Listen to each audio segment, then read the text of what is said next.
Je me trouve ici à la salle polyvalente de Nanteuil-le-Mont pour les vœux de nouvel an du maire de Nanteuil-le-Mont. On attend le maire qui va arriver pour son discours.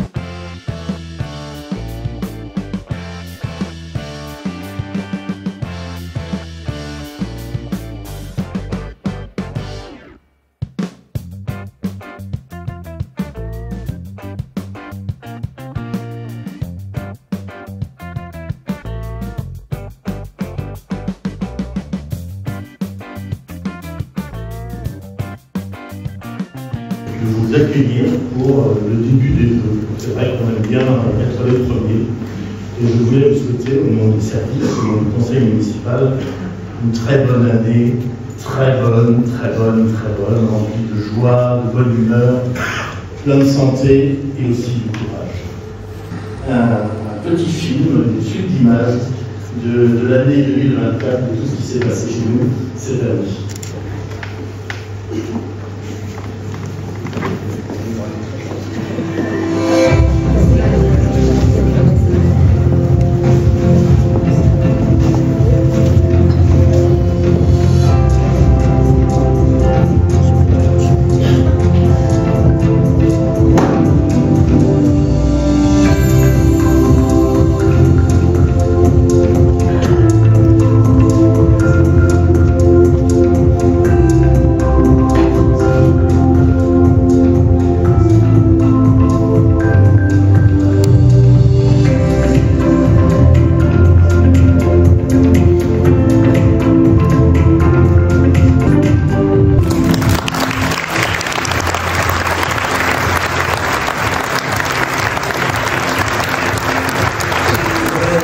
Messieurs, je suis olympique à plus d'un titre. Un autre événement, on vient de saluer un chantier dont nous pouvons tous être très fiers. La reconstruction de Notre-Dame de Paris. Une France qui relève des défis, unis autour de son patrimoine universel. La France des artisans, la France des métiers oubliés, la France du cadre dans les mains, la France des gens du quotidien qui ont pris une revanche incroyable sur la France des cols blancs. Et jamais content des défaitistes. Saluons cette force de nos métiers, mesdames et messieurs, de tradition et de transmission de savoir-faire. Il y a un an aussi, et là je suis en autocritique, je vous souhaitais une année sereine, apaisée. Là, je dois reconnaître que je me suis un petit peu raté. Quelle année venons-nous de passer? L'année s'est envolée d'un rythme effréné, ponctué par des rebondissements en tout genre. Olympique. 4 gouvernements en un an, le plus jeune Premier ministre, le gouvernement le plus court de la 5e, des 49-3 en veux-tu en voilà, des élections européennes suivies d'une dissolution sur un coup de tête d'enfants gâtés, des élections législatives express, et je sais de quoi je parle, des vacances de gouvernement, un budget non voté, des chuchotements incessants, de fausses informations, pensées pour tester l'opinion, et ces attentes interminables de stabilité. La colère paysanne, que l'on ne peut que soutenir, et que l'on a vu ici, qu'on a ressenti lors des festivals de la Terre au mois de septembre, sur les terres de Nanteuil et Marolles, devant pas moins de 16 500 personnes, un record de fréquentation inédit pour leur organisation, et un soutien fort de vous, mesdames et messieurs, de la population pour ces métiers pour le valeur agricole. Cette colère agricole est également celle de la simplification. Elles sont lourdes, elles sont paralysantes pour le vie, handicapantes, sclérosantes et tellement onéreuses. Ajoutez à cela l'austérité annoncée, les différentes crises, les guerres, attisées par qui sont pas si loin dessous, l'incertitude financière, le retour de Trump. L'ambiance était très particulière et avec mes souhaits d'année sereine, je me suis bien rappelé. Et puis ces décisions qui sont prises à haut niveau et qui ont des impacts phénoménaux pour nous sur le terrain. Car revenons à nos moutons en tant qu'élus de terrain, que nous sommes tous les jours nous constatons les conséquences des décisions prises dans des bureaux si éloignés de la réalité. Les organismes dépendants de l'État sont en attente depuis plusieurs mois du vote du budget, d'une orientation. Les activités continuent, mais certains se demandent s'ils vont pouvoir régler leur prestataire. C'est du jamais vu. J'ai un exemple à vous donner. Je suis le chantier de l'Abassé. avec cette grande lac. Les travaux sont terminés dans quelques jours. Nous allons pouvoir inaugurer ce chantier. Je rappelle que ce chantier va permettre de stocker et traiter la crue de la Seine. Bien, ce chantier a dépassé un peu, mais avec l'accord de l'État, le budget initial. Bien, maintenant, nous attendons une décision de l'État pour envoyer l'argent, mais il y a des entreprises qui ont fini le chantier. Il y a des entreprises qui attendent de 30 millions. Puis il y a des sous-traitants de ces entreprises. Le gars du coin qui a prêté des camions, la fourni des camions, celui-là ne va pas accueillir parce qu'il n'a pas de budget. Évidemment, je dis, mesdames, messieurs, les élus de là-haut, faites attention à vos gesticulations parce que vous allez organiser et provoquer des faits. Les collègues, d'ailleurs, qui sont là, et je les remets ici, me disent tous cette année, je ne sais pas comment on va faire notre budget. Je suis comme vous. On nous annonce des réductions budgétaires, du drastiques. On demande aux collectivités, aux départements de faire des efforts. Mais nous, à l'échelon local, nos efforts, c'est sur les habitants qui pèsent. Car notre action est strictement dirigée vers la vie de tous les jours. Il n'y a guère un niveau de réserve, de niche, où nous allons pouvoir rater. Il n'y a rien de superflu. Nous mettons toute la force de notre action pour servir les habitants dans leur quotidien. Alors, qui dit effort, dit bien entendu des choix difficiles, de priorisation pour nous, les élus. Les élus nanteuilais qui faisons en sorte de ne pas augmenter la pression fiscale. Je vous rappelle que nous n'avons pas augmenté depuis un petit moment, sachant que nous avions évalué en 2009, et sinon, la dernière évaluation peut-être bien plus large, bien plus longtemps. Alors oui, 2025, une année de défis qui s'ouvre pour nous les élus locaux. Le maire est celui qui adapte les contraintes de l'État à la vie de tous les jours. C'est un élu de bon sens, un responsable de terrain. Et en ce moment, on a vu pas de visibilité, pas d'information. Nous sommes les spectateurs d'images catastrophiques venant des parlementaires de ce qui se passe à l'Assemblée nationale. Alors je ne suis pas étonné qu'avec nombre de collègues, nous regardions la fin de notre mandat arriver avec des hésitations pour l'avenir. Une crise de vocation se profile, surtout quand on sait qu'en France, être maire, ce n'est pas un métier, mais une fonction que l'on exerce en plus de son travail. C'est un engagement, c'est un dévouement, c'est une disponibilité de tous les instants, je sais quoi je fais. Vous savez, je suis un Nanteuillet, je grandis ici dans la ferme de mes parents, un peu plus haut. J'ai un Nanteuillet au fond de moi, comme l'équipe que je dirige. Alors on se bat jour après jour avec les acteurs du conseil municipal pour notre vie. Cet attachement, j'en ai conscience, fait que je suis un maire soucieux du moindre détail, et mes équipes en savent quelque chose. Je sais que parfois j'impose aux équipes, à vous tous, une exigence et un rythme endiablé. Je suis sûrement intraitable, mais c'est toujours avec la volonté d'améliorer le quotidien de nos concitoyens. Merci du fond du cœur, les agents de la ville, les agents de l'agglomération, les agents du syndicat Marne-Rue et les Bénimous, je préside, les agents de cette grande qui sont présentés ici, dont je suis vice-président, bien sûr vous, mesdames et messieurs du conseil municipal, avec l'accompagnement de votre investissement à mes côtés. Chers élus, chers agents, vous, les partenaires, chers acteurs de la vie de notre ville, merci à vous de faire partie de cette aventure passionnante et parfois sportive. Merci à chacune et à chacun d'entre vous d'être là, malgré les embûches de la vie, la maladie ou les contraintes familiales. Merci à nos familles qui supportent tout ça. Merci.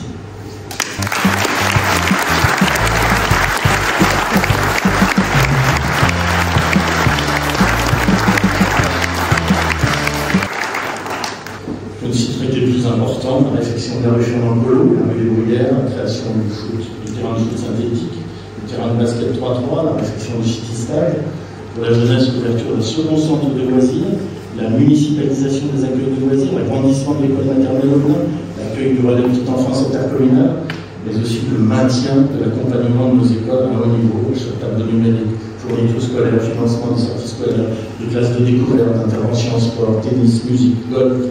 Nos petits Nanteuillais sont gâtés et je voulais remercier les directrices qui sont présentes dans la salle et les enseignants de la ville de leur enseignement, de leur investissement quotidien.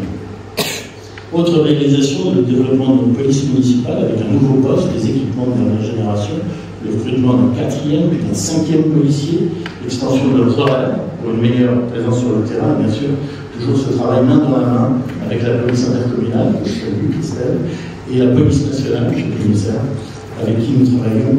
Et nous pouvons dire qu'on a bien bossé, puisque je vous en remercie, puisque les chiffres de délinquance, alors on ne va pas se réjouir des chiffres de délinquance, parce que les sont toujours trop importants, mais ils sont difficiles, mais ils ont baissé sur Nanteuil et baissé sur le Pays du Monde.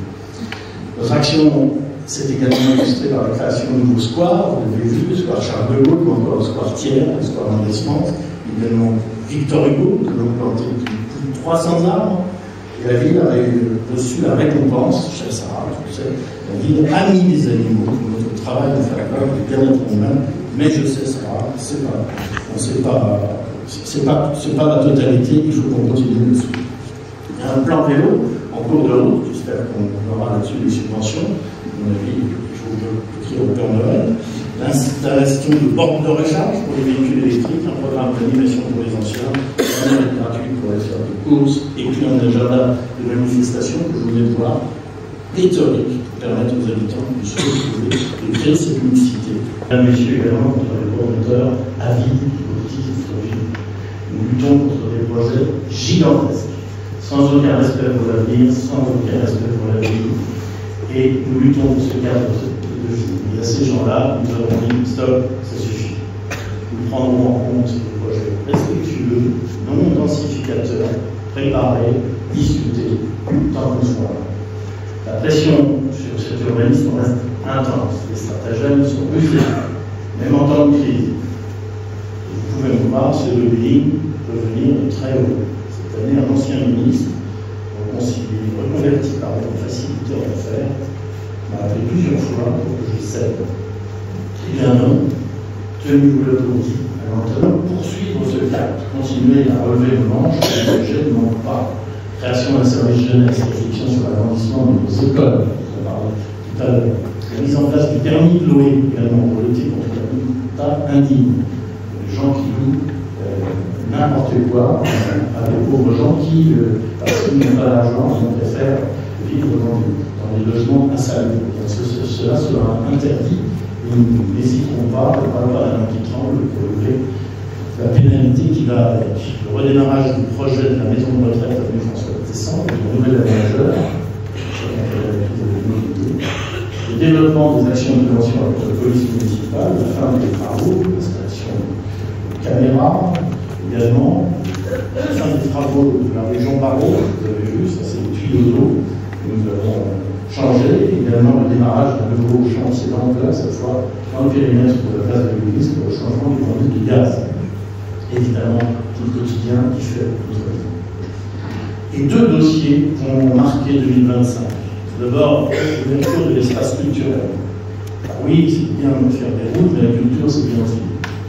Je pense pas que Mme la maire passe bien avec eux. Il y a à la fois des infrastructures, des bâtiments à créer, à entretenir, des écoles ou des terrains de sport à bâtir, mais il y a aussi un lien social à maintenir, des relations entre les habitants, l'âme de village à préserver. La solidarité, l'animation, les à côté jouent un rôle crucial dans notre cadre de vie, c'est souvent d'ailleurs ce qui différencie une ville de l'autre. Alors c'est pour cette raison que nous avons décidé de créer un espace culturel qui proposera une programmation éclectique.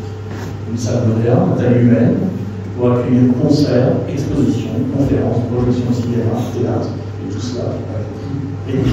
C'est le challenge que nous allons tenir. Rendez-vous à la fin de l'été pour l'inauguration et relever le rideau de notre premier spectacle. Et bien sûr, l'astre de notre liste, celui que tout le monde entend, l'ouverture du pôle médical de rapport à temps. Dans le nouveau quartier sur les anciennes places de la cité, je sais que ce projet est très attendu. Nous avons débuté ce travail de lutte contre la désertification médicale depuis plusieurs années, mettant à disposition pour un loyer réduit, un local municipal à côté de l'église. Chounier s'est installé, rejointe il y a plus d'un an maintenant par un consoeur, le Dr Reyens.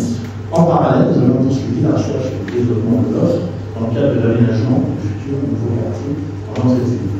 Les services et les médecins qui sont dans la salle d'avoir patienté dans des locaux temporaires pour retrouver quelques semaines des locaux dignes de soins. Une année météorologique imprévisible et terrible. Nous avons vécu le plus grand déficit d'ensoleillement depuis 30 ans.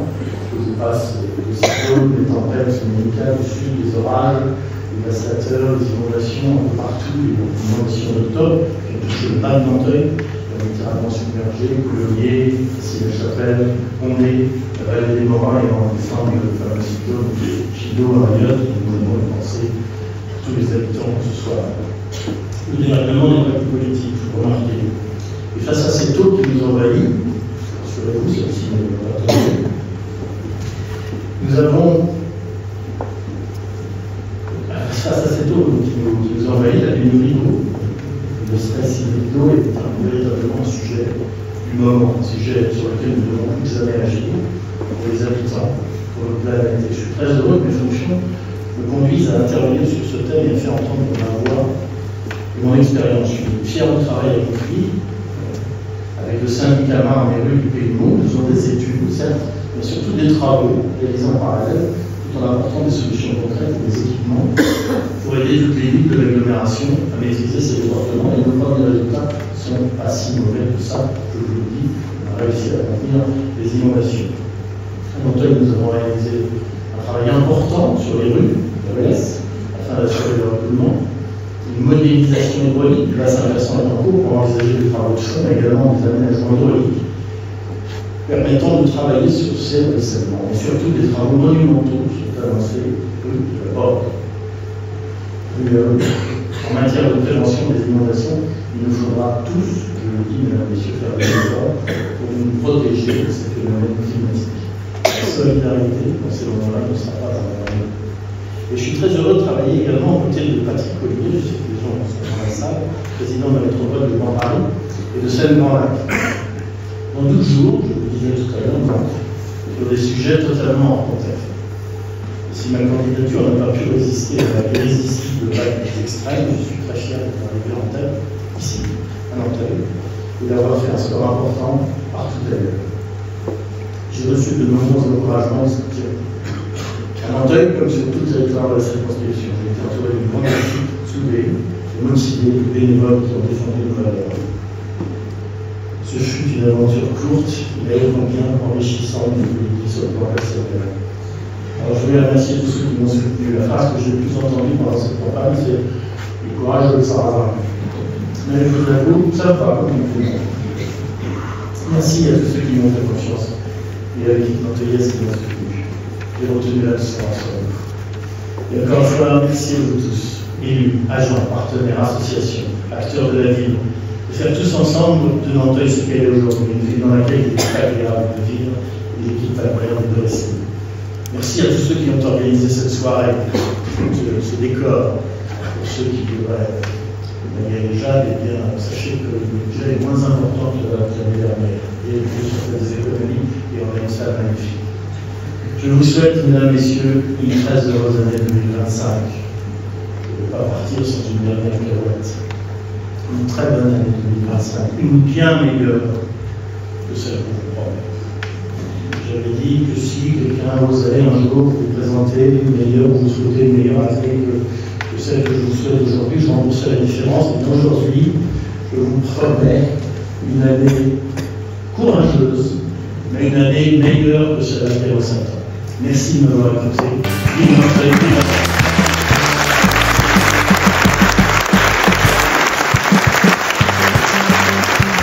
Merci à Max77 d'être toujours présent parmi nous. Et je souhaite à tous ceux qui vont lire votre journal et ceux qui vont regarder vos parutions la meilleure année possible. Bonne année à tous. Bonne année, et merci. Bonne année à Max Journal. Merci. Et regardez avec qui je suis. Bonjour.